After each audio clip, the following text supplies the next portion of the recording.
Bwana Yesu asifiwe. Amen. Basi ni wakati mzuri kama kawaida yetu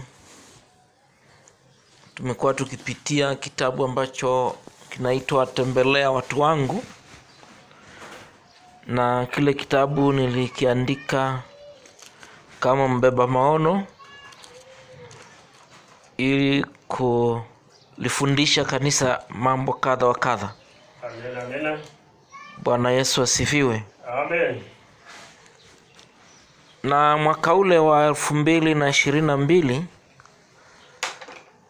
Roho Mtakatifu alikuwa akinifundisha masomo mengi na kunipa pia. Kwa hiyo Roho Mtakatifu alikuwa akinifundisha kuhusu miti. Ina uhusiano gani na wanadamu? Bwana Yesu asifiwe. Amen. Msingi wa neno letu, msingi wa somo letu, tutakuwa nasoma kitabu kile cha Zaburi, ile sura ya kwanza, mstari wa kwanza. Tasoma mistari michache hapo na kuendelea. Amen. Biblia inasema, heri mtu yule asiyekwenda katika shauri la wasio haki, wala kusimama katika njia ya wakosaji, wala kuketi barazani pa wenye mzaha. Bali sheria ya Bwana ndiyo impendezayo, na sheria yake uitafakari mchana na usiku. Mstari wa 3 nasema, naye atakuwa kama mti uliyepandwa kando kando ya vijiti vya maji, uzao matunda yake kwa majira yake, wala jani lake halinyauki, na kila litendalo litafanikiwa. Bwana Yesu asifiwe. Amen. Kwa hiyo kumbe kuna uhusiano mkubwa kati ya mwanadamu na miti, maana tumesoma katika kitabu hiki cha Zaburi, hii sura ya kwanza, jinsi inavyoelezwa au jinsi tunavyofundishwa na Biblia kwamba mtu anayempenda Mungu anafananishwa na mti uliopandwa kando kando ya vijito vya maji. Bwana Yesu asifiwe. Amen. Kwa hiyo Roho Mtakatifu alianza kunifundisha somo hili, na kwa sababu mambo haya ni nyaraka za kimbingu, na Roho Mtakatifu alikuwa ananifundisha namna ya kuandika nyaraka za kiroho. Bwana Yesu asifiwe. Amen. Namna ya kuandika nyaraka za kiroho. Na nitasoma kama nilivyoliandaa hili somo na nilivyofundishwa na Roho Mtakatifu. Nasema hivi, ninawaandikieni watu wote mambo haya kwa jina la Yesu Kristo aliye hai. Nimeambiwa na Mungu aliyeziumba mbingu na nchi niwaandikie. Nimepewa niwapeni, nanyi wapeni wengine. Maana huo ndio taratibu wa Mungu, kwamba ukipewa kitu na Mungu, maana unawapa watu na wenyewe wanawapa watu wengine na wengine na wengine. Ndivyo mzunguko unavyoenda wa mambo ya kiroho. Amen. Au kwa mambo ya Injili. Amen. Roho Mtakatifu anaanza kunifundisha hivi, anasema miti ni mingi sana katika ulimwengu huu. Kuna miti mingi sana. Wanaona kuna miti mbalimbali.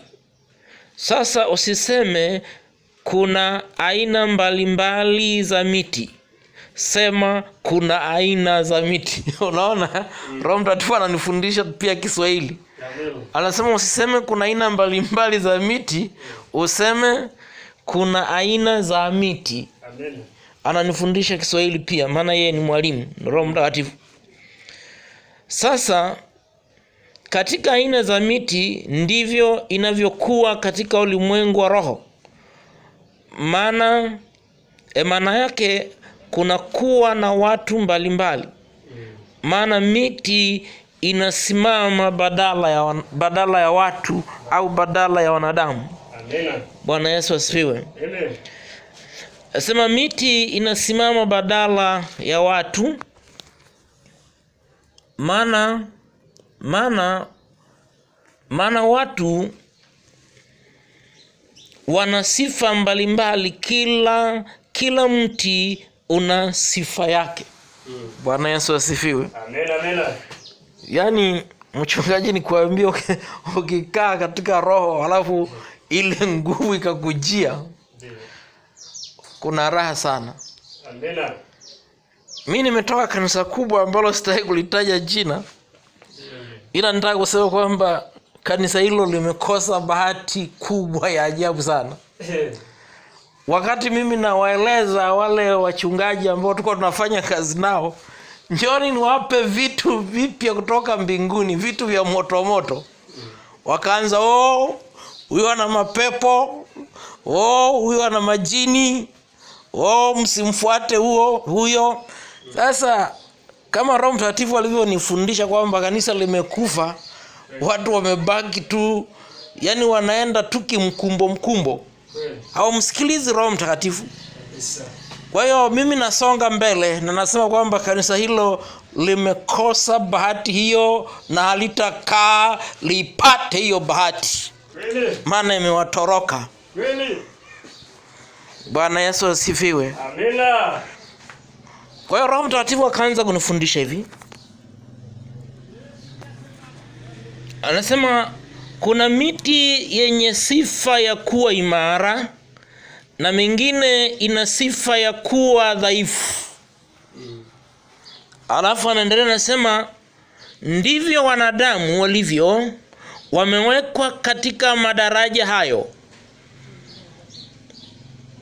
Usiseme ni kwa nini nazungumza hivyo. Yaani Roho Mtakatifu ananiambia usiseme ni kwa nini ninazungumza hivyo. Kwamba kuna aina za miti na wanadamu kwa kuwa katika ulimwengu wa roho wamefananishwa na miti. Roho Mtakatifu anasema kuna miti iliyo imara na kuna miti iliyo dhaifu. Anasema ndivyo wanadamu walivyowekwa katika madaraja hayo. Bwana Yesu asifiwe. Amina. Amina. Kuna utamu hapo. Amina. Amina. Kweli kanisa huwa nakaa na tafakari, nasema hivi unawaambia watu njoni niwafundishe mambo ambayo Mungu ameniambia. Wanasema huyo ana mapepo, wengine wanapanga na mikakati, huyo msije mkafuatana naye atawaambukiza roho nyingine. Msimsikilize huyo, atawaambukiza roho nyingine. Yaani kanisa lingekuwa liko hai. Lingekuwa liko hai kupokea vitu vinavyotoka rohoni, lingekuwa liko mbali sana na lisingedharaulika kama ilivyo leo. Amina. Maana kama ilivyo leo kila mtu anafanya hivi, huyu anafanya hivi, huyu anaibuka na hili, huyu anaibuka na maji, huyu anaibuka na kokoto, huyu anaibuka na chumvi, huyu anaibuka na mafuta. Yaani kanisa limeharibika. Kabisa. Liko kwenye hali mbaya, liko kwenye hatari. Hao ambao ndio tunawategemea wasikie kutoka kwa Mungu, Roho Mtakatifu akitokea kwa mtu wanaanza kumsema huyo ana mapepo, huyo ana majini, huyo ana mashetani. Bwana Yesu asifiwe. Niendelee kusoma kama Roho Mtakatifu alivyokuwa akinifundisha, kwa sababu Mungu amekuweka kwenye daraja nyingine. Daraja lako ni tofauti na daraja lingine. Pia kuna madaraja mengine ambayo ni madaraja ambayo yana viwango vyake. Sasa ukisha kuwekwa kwenye daraja hiyo, ukisha kuwekwa kwenye daraja hiyo, manake usimame kwenye daraja lako. Amen. Daraja manake ni hatua. Umepewa hatua na Mungu. Bwana Yesu asifiwe. Kwa hiyo Mtakatifu anaanza kufafanua maana ya daraja, kwamba daraja ni hatua. Ni hatua ambaye kila mtu anapewa ili asimame na daraja lake. Asimame na hatua yake. Bwana Yesu asifiwe. Mimi Mungu amenipa daraja la matengenezo ya kanisa. Amen. Kwa hiyo bila kujali kwamba dunia inasemaje, wakuu wa dini wanasemaje, wachungaji wanasemaje, mimi nimesimama kwenye daraja langu. Bwana Yesu asifiwe. Amen. Karibu mtumishi wa Mungu. Karibu sana. Amen. Kwa hiyo tunajifunza somo linalosema, umeingia sasa hivi, tunajifunza somo linalosema, yani Roho Mtakatifu alikuwa akinifundisha juu ya miti na wanadamu ina uhusiano gani. Bwana Yesu asifiwe. Amen. Kwa hiyo Roho Mtakatifu akaanza kunifundisha,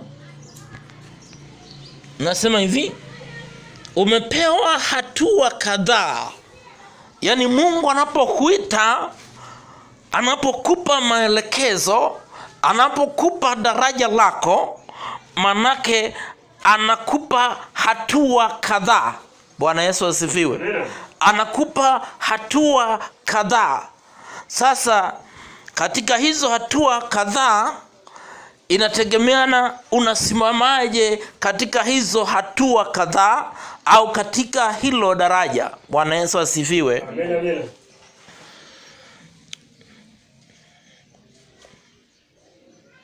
Roho Mtakatifu anaendelea kunifundisha sema, ili ufike mahali, narudia pale, ili ufike mahali uweze kusikia vitu vinavyosikika katika ulimwengu wa roho.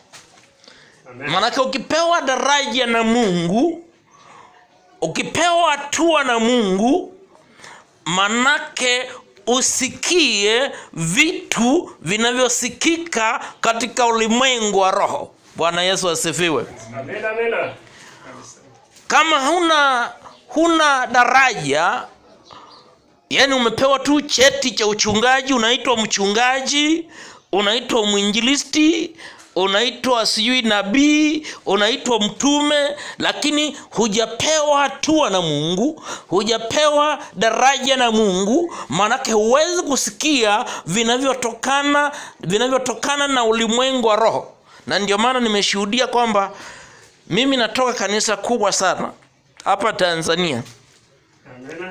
Na wakati nawashirikisha wachungaji tuliokuwa tunafanya nao kazi wa kanisa hilo kubwa, sitaki kulitaja, matokeo yake wakaanza kusema huyo ana mapepo, huyo ana majini. Manake hawana hatua, hawajapewa daraja. Ukipewa daraja na Mungu, ukipewa hatua na Mungu, manake Roho Mtakatifu anasema ni lazima usikie yanayotoka kwa Mungu, usikie sauti zinazotokana na ulimwengu wa roho ambazo Roho Mtakatifu anakufundisha. Bwana Yesu asifiwe. Amen. Roho Mtakatifu anaendelea anasema hivi, shida inakuja. Ukiwekwa kwenye daraja hilo utasimamaje? Ni lazima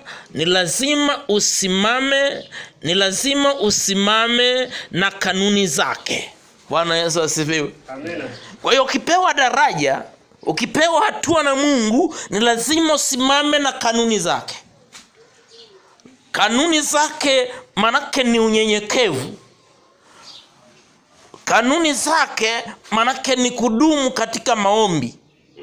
Kanuni zake manake kufanya kazi na watu wote. Bwana Yesu asifiwe. Amen. Juzi nilikuwa namsikiliza makamu askofu wa kanisa moja ambalo sitaki kulitaja, anazungumza kwenye vyombo vya habari. Anasema sisi kanisa letu huwa hatutoi rasilimali zetu kujenga makanisa mengine. Yaani amechoka kweli kweli. Anaitwa makamu askofu wa kanisa kubwa hapa Tanzania. Yaani nikamwangalia mpaka nikachoka. Yaani anazungumza juu ya habari ya kufananisha chama cha siasa. Anasema umewahi kuona wapi Chadema au TLP inasaidiwa na CCM? Haijawahi kutokea. Ndivyo kanisa letu lilivyo na misingi yake. Hatuwezi kuwasaidia wengine wanapotaka kwenda kuhubiri au wanapopewa maono mapya na Mungu kutoka kwenye kanisa letu kwenda kanisa lingine. Haiwezekani kufanya namna hiyo. Sisi kanisa letu hatuna utaratibu huo. Kwa hiyo sasa ni taasisi, sio kanisa. Manake taasisi, Roho Mtakatifu alikuwa ananifundisha juu ya taasisi. Taasisi anasema kwamba taasisi inaongozwa na mawazo ya watu. Hiyo ni taasisi. Kwa hiyo kanisa likigeuzwa kuwa taasisi linaongozwa na mawazo ya watu. Lakini kanisa, tafsiri ya kanisa jinsi Roho Mtakatifu alivyokuwa akinifundisha, anasema hivi, ukisikia kanisa halisi, kanisa, anasema kanisa ni jumuiya ya watu waliomjua Mungu. Bwana Yesu asifiwe. Ni jumuiya. Maanake huyu anatoka Pentecoste, huyu anatoka FPCT, huyu anatoka Full Gospel, huyu anatoka Baptisti, huyu anatoka Sabato, huyu anatoka sijui wapi, wanatengeneza umoja. Hiyo ndio inaitwa jumuiya ya watu wanayemjua Mungu. Maanake hilo ndilo kanisa. Lakini ukianza kugawa kanisa, ukasema kwamba kanisa letu sisi hatuna ushirika na kanisa lingine, hiyo inakuwa ni taasisi, sio kanisa. Ndio maana hata Yesu alifundisha umoja. Anasema kwamba ninawaombea wawe na umoja kama tulivyo sisi. Yaani kama yeye walivyo na umoja, manake Mungu Baba, Mungu Roho na Mungu Mwana, jinsi walivyo na umoja, akasema kwamba ninaliombea na kanisa liwe na umoja wa namna hiyo. Sasa yule makamu askofu, mimi nikasema si hata mimi ningeenda kugombea tu niwe askofu wa hilo kanisa. Maana wamepoteza dira. Unaongea vitu vya kienyeji. Unaongea vitu ambavyo viko nje ya Biblia. Biblia inataka kufanya kazi pamoja bila ubaguzi. Ndio maana Roho Mtakatifu ananiambia kwamba daraja lina kanuni zake.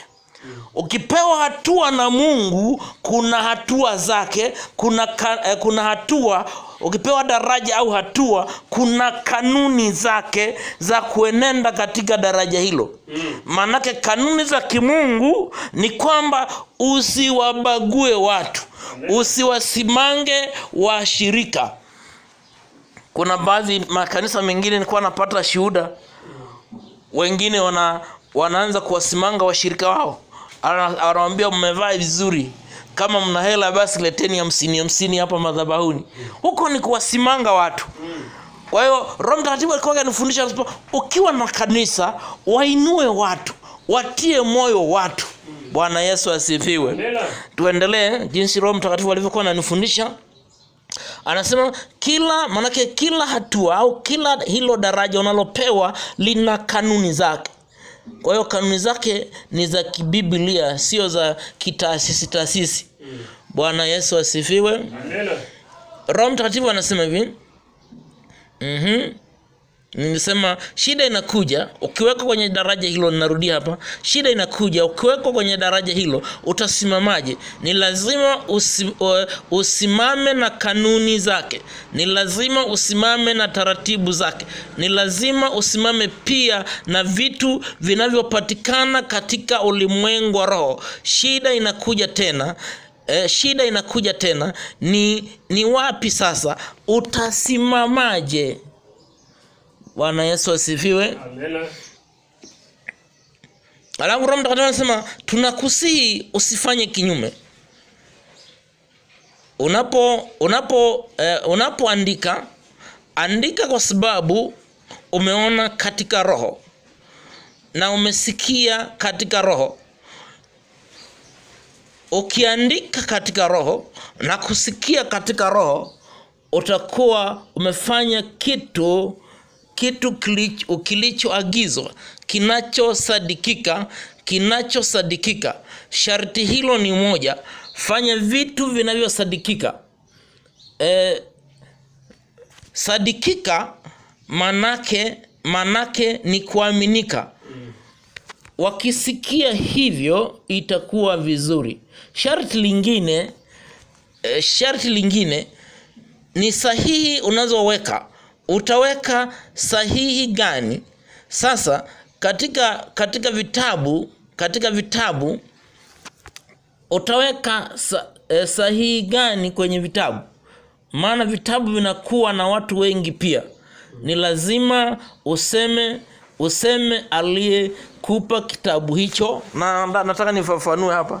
Roho Mtakatifu anaposema kitabu, maana ya kitabu manake ni ujumbe kamili. Ndivyo nilivyofundishwa na Roho Mtakatifu. Kwa hiyo Roho Mtakatifu anapozungumza habari ya kitabu, manake anazungumza juu ya ujumbe kamili.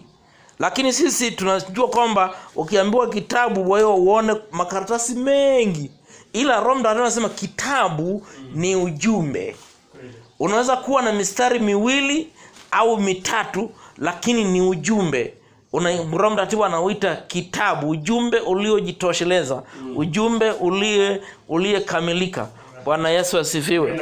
Kwa hiyo anasema hivi, sharti pia lingine ni lazima utambue, ni lazima utambue au useme unafanya kazi ya nani. Bwana Yesu asifiwe. Unamtumikia nani? Je, unamtumikia mwanadamu au Mungu? Kwa hiyo sharti, ukiwa kwenye daraja, ni lazima umwangalie yule ambaye unamtumikia, sio mwanadamu. Bwana Yesu asifiwe. Haleluya.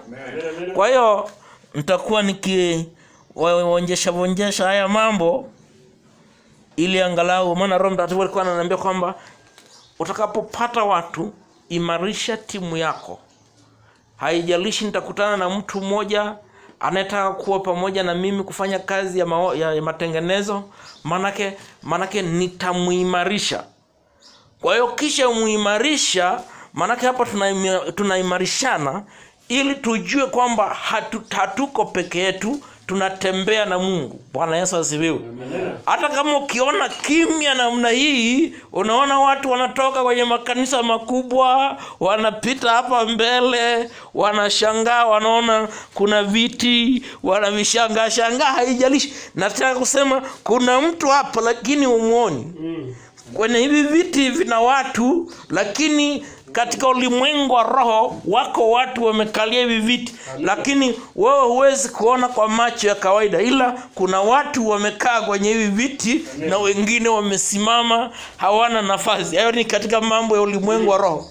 Lakini wanaopita kule, katika macho ya kawaida ya damu na nyama, hatuwaoni watu hapo. Lakini katika ulimwengu wa roho kuna watu wamejaa humu. Kuna watu wengine sasa hivi wanafungua makanisa Tanzania hii na dunia nzima katika ulimwengu wa roho. Bwana Yesu asifiwe. Ngoja nikupe ushuhuda moja. Unajua mambo ya ulimwengu wa roho huwa yanatangulia kabla ya mambo ya ulimwengu wa mwili. Lazima ujue hiyo.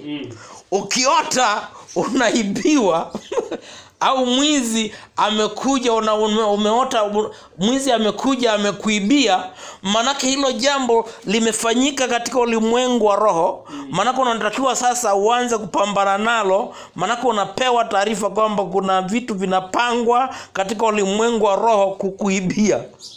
Bwana Yesu asifiwe. Kwa hiyo kuna taarifa za ulimwengu wa roho huwa zinatangulia kabla ya ulimwengu wa mwili. Bwana Yesu asifiwe. Sasa sikiliza nikupe ushuhuda moja. Kuna babangu mdogo aliumwa muda mrefu sana, na akashuhudiwa kuokoka. Akawa amekataa kuokoka, akasema yeye ni wa dini fulani, hawezi kuokoka. Sasa Roho Mtakatifu siku moja nikiwa kwenye maombi akaniambia, baba yako amekwisha kufariki dunia, hayupo. Kwa hiyo mtaenda kuzika kule wanakozika watu wenu. Na shughuli hiyo haitachukua muda mrefu, itakuwa imemalizika. Mtafanya ibada kwa miongozo ya imani yake. Mtafanya ibada, itakuwa imeisha mapema, na wewe utaondoka, utaendelea na shughuli zake. Lakini Roho Mtakatifu asema watu wamemsihi aokoke, lakini hajaokoka na sasa amefariki. Ila Roho Mtakatifu asema hivi, ninakuambia mambo haya hayajadhihirishwa na wanadamu. Unaona hiyo? Maana hajafa katika yani bado yuko hai, anakula, anaongea. Lakini Roho Mtakatifu anaambia amekwisha kufariki, ila ni taarifa za ulimwengu wa roho. Maana katika ulimwengu wa roho ndivyo limekuwa hivyo, lakini katika ulimwengu wa mwili bado. Bwana Yesu asifiwe. Kwa hiyo nilikuwa nataka nikuambie kwamba mambo ya ulimwengu wa roho huwa yanatangulia.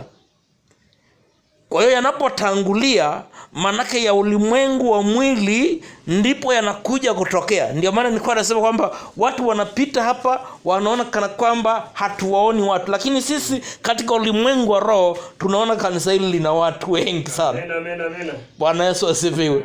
Tunaona hivi viti vyote vina watu, na kuna watoto wamekaa huku na wengine wako nje kule. Unajua ni kama uenda wazimu fulani hivi.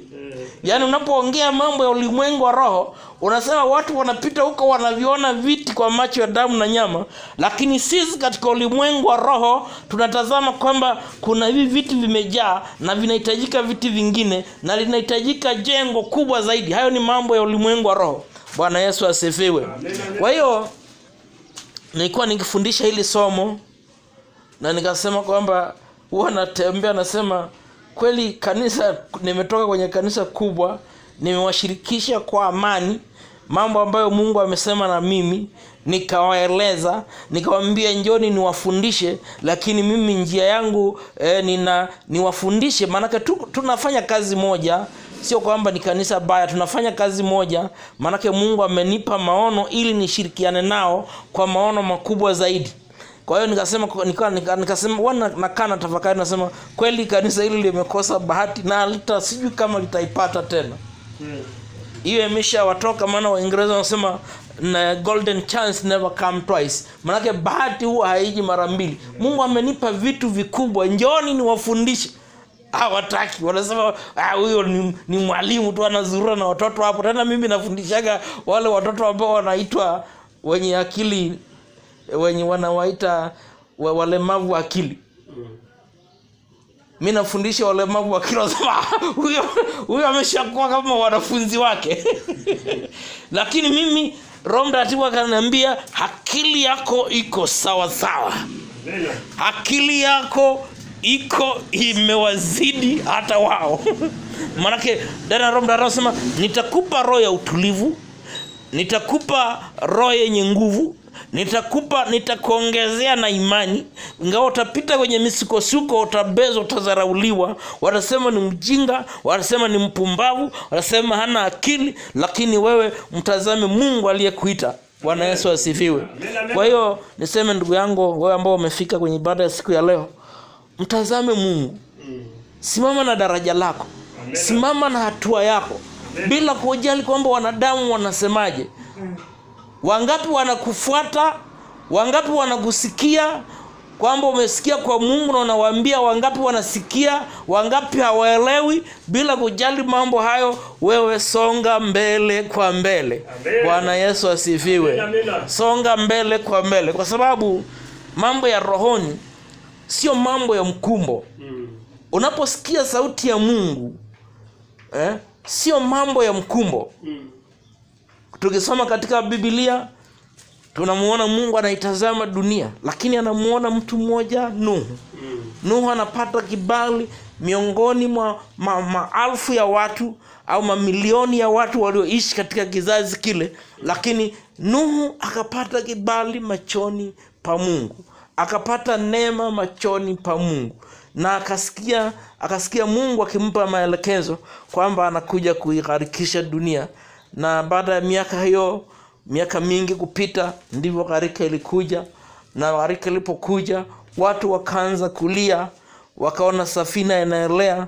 Nuhu ameingia na jamaa zake, ameingia na baadhi na wanyama kama alivyoelekezwa na Mungu. Ameingia nao kwenye safina inaelea, mvua inanyesha, wanadamu wanalia, orofa zimezama, miti imezama, majabali yamezama, milima imezama. Lakini ndivyo inavyokuwa katika mambo ya rohoni, kwamba bila kujali kwamba wale ambao wamekuwa ni watu labda wamekuwa na maendeleo makubwa ya kimwili katika kanisa, wanakutazamaje, wanakuangaliaje, bila kuangalia hayo, wewe ni mbele kwa mbele. Bwana Yesu asifiwe. Mbele kwa mbele. Maana Mungu hana ubaguzi. Yeye anaweza kumtumia mtu yeyote, mwenye elimu yoyote ile. Bwana Yesu asifiwe. Basi naomba tusimame tuweze kumshukuru Mungu